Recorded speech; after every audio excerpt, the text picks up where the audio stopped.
In this video, I'll show you how you can make your Steam download much faster. Now the first step is click on the Steam up here, go to settings, and from in here you're going to click on downloads. Once you're in here, make sure your download region is something close to you or something close to you but also with a lot of little traffic.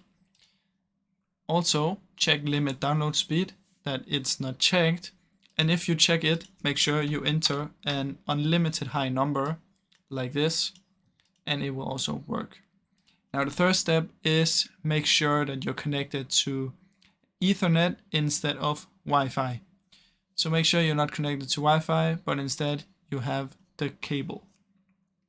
All those three should make your Steam download much faster, and I really hope you enjoyed the video. If you did, please leave a like and subscribe, as it helps me out a ton. Thank you so much for watching.